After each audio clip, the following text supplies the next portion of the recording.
Hi, in this video I'm going to show you how to work with your navigation menu in WebStart. So the navigation menu is this section right here that helps people find the different web pages that are on your site.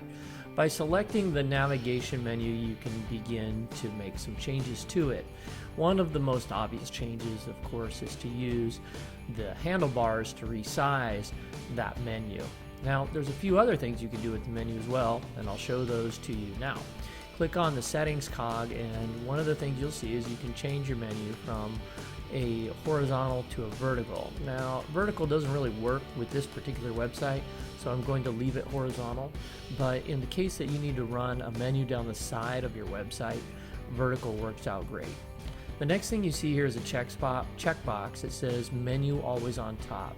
We want to leave the menu as the top layer because if something got in front of it that was transparent, for example, if I just added one of these boxes to my website and it was over the top of my menu, then people wouldn't be able to click on it. It would seem like it's broken. So one of the things that we recommend is that you always leave this checkbox checked that says menu always on top. The reason why you have the option is that sometimes if you want to add like a logo that slightly overlaps the menu, you'll need to uncheck that checkbox.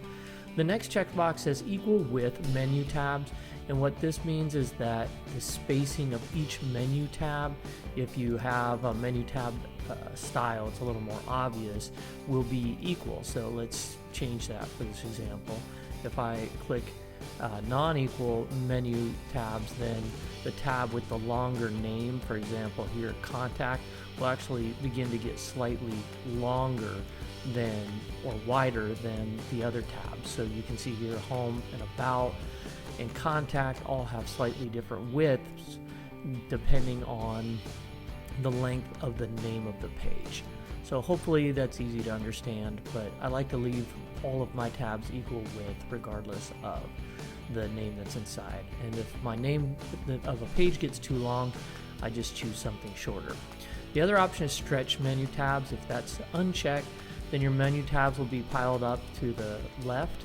So if you want them to be aligned left, essentially, you would uncheck that box. If you want to stretch them, meaning that they just kind of equally spread out and stay centered, then you would leave that box checked. The menu tab spacing is just the distance between each one of the tabs. So I can make them tighter or I can make them further apart. Okay, the next thing that I want to show you is that you can edit the actual page names that appear on the menu, and that's just right here under page name. That's different from the title. The title is the section that shows up in the tab of the browser, and then you of course have this option that says hidden on menu.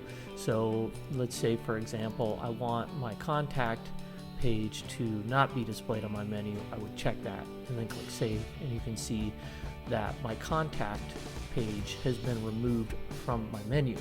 This is great if you have something like a membership page or a thank you page that you created to send people to after they've submitted a form. Generally, you don't want some of those private pages to be displayed on your navigation menu, but they do need to exist, and in order to hide them from that menu, you need to check that box. Once again, if you double click on it, you can change the actual name of the page, so I'll show you how that works. Let's say if I want to change the name from about to services, I simply enter that into the field provided and save my changes, and then they're applied to my menu, and once again you can see those changes applied here. Another thing you can do with the menu is change the design. You can do that by selecting the menu and then choosing from the styles that we've pre-configured below. If you want to change the color of the menu, with the menu selected, click on the bucket fill tool, and then depending on the style that you have applied, you'll have some different color options. You can just simply select the colors that you like and then they're applied.